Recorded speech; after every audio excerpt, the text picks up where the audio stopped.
नमस्कार, आप देख रहे हैं UP Kaushambi live 24 news. Syed Sarawan की अहिरान बस्ती जलमग्न, ग्रामीणों ने प्रशासन से लगाई मदद की गुहार। कौशाम्बी सैयद सरावां गांव की अहिरान बस्ती में जल भराव की समस्या ने ग्रामीणों की मुश्किलें बढ़ा दी हैं। बस्ती के कई घरों और रास्तों में पानी भर जाने से लोगों का आवागमन प्रभावित हो गया है। जल निकासी की समुचित व्यवस्था नहीं होने के कारण समस्या लगातार गंभीर होती जा रही है। ग्रामीणों के मुताबिक पानी भरने से रोजमर्रा के कामकाज के साथ बच्चों, बुजुर्गों और राहगीरों को भी परेशानी का सामना करना पड़ रहा है। बस्ती में जल भराव का वीडियो भी ग्रामीणों द्वारा सोशल मीडिया पर वायरल किया गया है, जिसके माध्यम से प्रशासन से तत्काल राहत और जल निकासी की व्यवस्था कराने की मांग की गई है। ग्रामीणों ने प्रशासन से मौके का निरीक्षण कर जल भराव की समस्या का स्थायी समाधान कराने तथा तत्काल पानी निकासी की व्यवस्था कराने की मांग की है। अब देखना होगा कि जिम्मेदार अधिकारी ग्रामीणों की इस समस्या पर कब तक संज्ञान लेते हैं।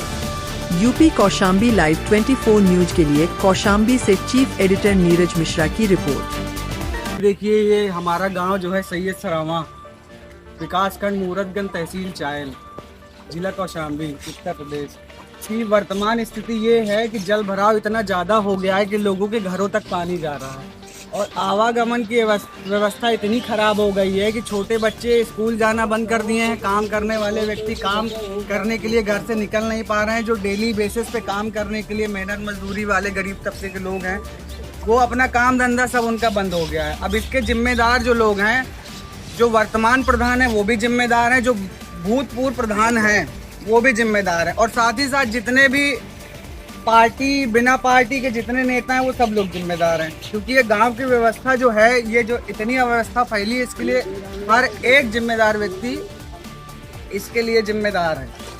समय रहते अगर इस समस्या का निवारण नहीं हुआ तो ये स्थिति बहुत ज़्यादा दयनीय हो जाएगी। साथ ही साथ इस मामले से संबंधित एसडीएम महोदय को 13 अगस्त को ज्ञापन सौंपा गया अपने कुछ साथियों के द्वारा। 1076 पे कॉल करके लगातार सूचना दी जा रही है। साथ ही साथ प्रधान के घर पर भी जाकर के कुछ लोगों ने इसका संदेश दिया। नायब तहसीलदार से भी कल मुलाकात की गई और भी जो पदाधिकारी हैं वो भी, उनसे भी मुलाकात की गई। साथ ही साथ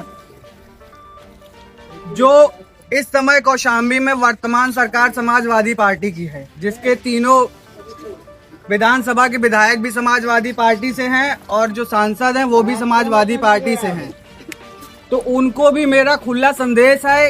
आज तक आप हमारे गांव नहीं आए हैं, इस बार आपका जो भी यहाँ के लोकल लीडरशिप है इनका खुलकर बहिष्कार किया जाएगा। ना सिर्फ बहिष्कार किया जाएगा, खुला विरोध किया जाएगा।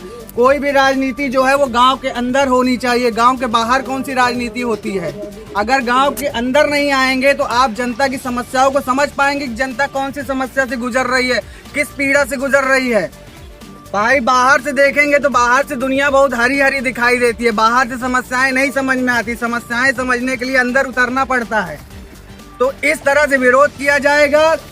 समाजवादी पार्टी को भी वोट नहीं दिया जाएगा। अगर समय रहते जिला अध्यक्ष दयाशंकर यादव जी या वर्तमान जितने पदाधिकारी हैं वो समय रहते यहाँ पे आए, आकर के मुलाकात करें, जनता के जो समस्याएं उनका निवारण कराएं। और साथ ही साथ जो भूतपूर्व प्रधान है, उन्होंने इतना अवैध पट्टा किया है बिना पात्रता की जांच किए।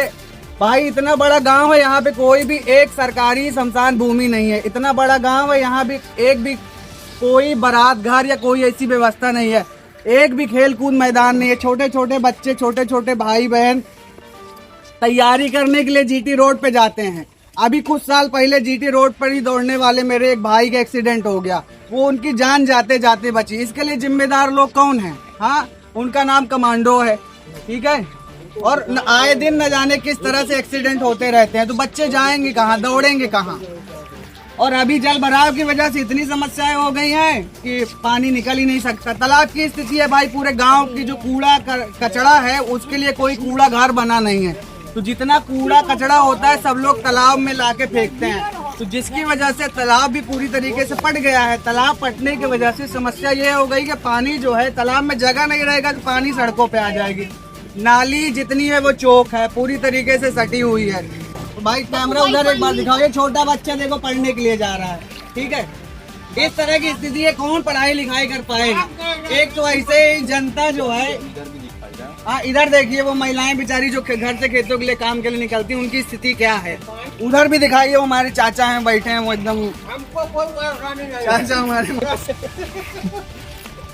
भाई साहब मेरी बात सुनिए, सैयद सरावां जो है वो फिलहाल चकबंदी में चल रहा है और पिछले कई वर्षों से चल रहा है, अभी तक इसकी चकबंदी पूरी नहीं हुई। चकबंदी में अभी बहुत ढेर सारी जमीनें निकलेंगी, तो ये जो जमीनें निकले इनका विकास कार्यों में लगाया जाए और साथ ही साथ जो पट्टाधारक हैं जिन पे उनका मकान उकान बन चुका है, मैं नहीं चाहता हूं कि कभी कोई ऐसी कार्रवाई भी हो किसी का बना मकान गिरे, मेरा ऐसा कोई उद्देश्य नहीं है, लेकिन जिस पर अभी नहीं बना है, जो खाली जगह पड़ी है, उन तालाब की भूमि है तो उनको तालाब में ही लिया जाए। ठीक है, इसी के साथ इस पीड़ा से हम लोग गुजर रहे हैं। पीड़ा तभी समझ में आती है जब खुद पे पड़ती है, बाहर से तो इंसान को मजा ही आता है। भाइयों धन्यवाद, हमारी आपकी मुलाकात बातचीत होती रहेगी, लगातार ये सिलसिला जारी रहेगा।